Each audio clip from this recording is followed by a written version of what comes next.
ପିଲାମାନେ ଆମେ ପାଣିର ବ୍ୟବହାର ବିଷୟରେ ମୁଁ ତୁମକୁ ଦେଖେଇଲି। ଆମେ ପାଣିରେ କ'ଣ କ'ଣ ବ୍ୟବହାର କରୁଛୁ ବା ପାଣି ଆମର କେଉଁ କେଉଁ କାମରେ ଲାଗୁଛି ସେଇଟା ମୁଁ କିଛି ଦେଖେଇଲି ଆଉ ଦେଖେଇଥିଲି। ପୁଣି ପାଣିର ବ୍ୟବହାର ବିଷୟରେ ଆମେ ଆଜି ମଧ୍ୟ ଚିତ୍ର ମାଧ୍ୟମରେ ଏବେ ଦେଖିବା। ଦେଖିବା ନା ଦେଖିବା ନା ଦେଖ। ଆଚ୍ଛା ଦେଖିଲେ ପିଲାମାନେ ଏଇଟା କ'ଣ ହେଉଛି, ଏଇଟା କ'ଣ ଅଛି? ଏରେ ପାଣିରେ ଆଉ ଆମେ ଆଉ କ'ଣ କାମ କରୁଛୁ? ଏଇଟା କ'ଣ ଅଛି? ଇଏ ହେଉଛି ଗାଡ଼ି, କାର୍, ନାଇଁକି? ସମସ୍ତଙ୍କ ଘରେ ଗାଡ଼ି ଥିବ। ମୋଟର ଗାଡ଼ି, ବାଇକ୍, ସ୍କୁଟି, ଏମିତି 2 ଚକିଆ 4 ଚକିଆ ଗାଡ଼ି ବହୁତ ଜଣ ଘରେ ଥିବ। ହେଲେ ସେଇ ଗାଡ଼ିକି ମଧ୍ୟ ଆମେ ସଫା କରିବାକୁ ପଡ଼ୁଛି ନା ନାହିଁ? ପାଣିରେ ଆମେ ଗାଡ଼ି ମଧ୍ୟ ସଫା କରୁ। ଏଇଟା ଆମେ କ'ଣ ଦେଖୁଛୁ? ଏଠି ଗୋଟେ ଗାଡ଼ି ଅଛି। ଜଣେ ଲୋକ ଗାଡ଼ିକୁ ପାଣିରେ ସ୍ପ୍ରେ କରିବା ପାଣି ପକାଇ ଗାଡ଼ିକୁ ଧୋଉଛନ୍ତି। ଯେକୌଣସି ମଇଳା ଜିନିଷକୁ ଧୋଇବାକୁ ହେଲେ ଆମକୁ ପାଣି ଦରକାର ହୁଏ।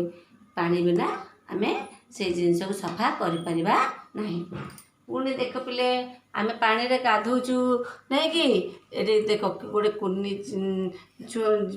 ଝିଅଟି କେତେ ପାଣିରେ ଗାଧଉଛି। ଦେଖ ଗୋଟେ କୁନି ପିଲାଟି ପାଣିରେ କେମିତି କେତେ ଖୁସିରେ ସେ ପାଣିରେ ଏଠି ବୁଡ଼ିକିରି ଅଛି ଆଉ ଗାଧଉଛି, ନାଇଁକି? ଏଇ ଚିତ୍ରରେ ଏବେ ତୁମେ କ'ଣ ଦେଖୁଛ? ଏଇ ଚିତ୍ରରେ ବାସନ ଧୁଆ ହେଉଛି, ନାଇଁକି? କିଛି ଟବ୍ରେ କିଛି ପାଣି ଅଛି ଆଉ ସେ ପାଣିରେ ବାସନ ଧୋଉଛନ୍ତି। ମୁଁ ବି ତୁମକୁ ବାସନ ଧୋଇ ଦେଖେଇଛି ନା? ଦେଖିଲ ନା? ଘରେ ମାମା ବି ବାସନ ଧୋଇବାରେ ତୁମେ ବି ଦେଖିଥିବ। ଏଇଟା କ'ଣ ହେଉଛି? ପାଣିରେ ଆମେ ବାସନ ଧୋଇବାର ଏଇଠି ଚିତ୍ର ଅଛି। ପୁଣି ଏଇଟା କ'ଣ ହେଉଛି? ଏଇଟା କ'ଣ ଅଛି? ଏଇଟା ଗୋଟେ ଡେକ୍ଚି ଅଛି, ସେଥିରେ କିଛି ପାଣି ଅଛି, ଏଥିରେ ସେ ମଇଳା ଲୁଗା ଅଛି। ଆଉ ଗୋଟେ କୁନି ଗୋଟେ ଭଉଣୀଟି କ'ଣ କରୁଛି ନା ଗୋଟେ ଲୁଗା ସଫା କରୁଛନ୍ତି। ଆଉ ସେ କ'ଣ କରୁଛନ୍ତି? ଏଇଟା ଧୋଇବା ପାଇଁ ଏଥିରେ ପାଣିରେ ଆମେ କ'ଣ ଲୁଗା ସଫା କରିବା ପାଇଁ ଆମେ କ'ଣ ବ୍ୟବହାର କରୁ ନା? ଲୁଗା ସଫା କରିବା ପାଇଁ ପାଣି ବ୍ୟବହାର କରୁ। ଏଇଟା ହେଉଛି ଲୁଗା ସଫା କରିବାର ଚିତ୍ର। ପୁଣି ଏଇଠି କ'ଣ ହେଉଛି ପିଲାମାନେ ଦେଖିଲ? ଦେଖ ଏଇଟା କ'ଣ ହେଉଛି? ଏଇଟା କ'ଣ ହେଉଛି ନା? ଏଇଟା କ'ଣ ଚିତ୍ର ଦେଖୁଛ? ଏଇଟା ଚାଷ ଜମି, ଯେଉଁଠି ଚାଷ କରାଯାଉଛି। ଧାନ, ଗହମ, ମୁଗ, ବିରି, ମାଣ୍ଡିଆ ସବୁ ଚାଷ କରାଯାଉଛି। ବିଲ ଚାଷ, ଦେଖ ଗଛ ବି ଅଛି, ନାଇଁ? ଏଇଟା ହେଉଛି ଚାଷ ଜମି। ଏଥିରେ ଚାଷ ଜମିରେ ମଧ୍ୟ ଆମେ ପାଣି ବ୍ୟବହାର କରୁ, ନହେଲେ ଗଛ ମରିଯିବ। ଏଇଟା ହେଉଛି ଚାଷ ଜମି। ଚାଷ ଜମିରେ ପାଇପ୍ ଦ୍ୱାରା ପାଣି ପକା ହେଉଛି, ପାଣି ଆସୁଛି। ଦେଖିଲ ନା?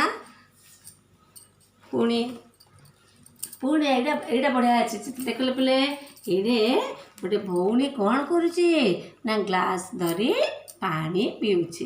ଏଇ ଚିତ୍ରରେ ଆମେ କ'ଣ ଦେଖୁଛନ୍ତି ନା ଭଉଣୀଟି ଗ୍ଲାସରେ ପାଣି ପିଉଛି। ଏଇଟା ହେଉଛି ପାଣି ପିଇବାର ଚିତ୍ର। ଦେଖିଲେ ନା ପିଲାମାନେ? ପୁଣି ଆଉ ଗୋଟିଏ ଆମେ ଚିତ୍ର ଦେଖିଲେ। ଆମେ କ'ଣ କ'ଣ ଚିତ୍ର ଦେଖିଲେ ପାଣିର ବ୍ୟବହାରରେ? ନା ଗାଡ଼ି ଧୋଇବା, ବାସନ ଧୋଇବା, ଚାଷ ଜମିରେ ପାଣି ଦେବା, ଗାଧୋଇବା, ଲୁଗା ଧୋଇବା, ପାଣି ପିଇବା। ପାଣିରେ ଆମର କେଉଁ କେଉଁ ବ୍ୟବହାର ଆସୁଛି? ପୁଣି ଆଉଥରେ କରୁଛେ ପିଲାମାନେ। ଦେଖ ନା, ଗାଡ଼ି ଧୋଇବା, ବାସନ ଧୋଇବା, ଚାଷ ଜମିରେ ପାଣି ଦେବା, ଗାଧୋଇବା, ଲୁଗା ଧୋଇବା, ପିଇବା ଇତ୍ୟାଦି କାମରେ ଆମେ ଆଜି ଏଇ ଚିତ୍ରଗୁଡ଼ିକ ଦେଖିଲେ ନା ପିଲାମାନେ? ସମସ୍ତେ ଜାଣିପାରିଲ ପାଣିର ବ୍ୟବହାର କ'ଣ ଆଉ ପାଣିରେ ଆମେ କ'ଣ କ'ଣ କାମ କରୁଛେ? ଜାଣିପାରିଲ ନା? ଆଉ ପାଣି କେତେ ଯେ ଦରକାର ସମସ୍ତଙ୍କ ପାଇଁ ପାଣି କେତେ ଦରକାର? ପାଣି ନଥିଲେ ଆମେ କେତେ ଅସୁବିଧାରେ ପଡ଼ିଥାନ୍ତେ।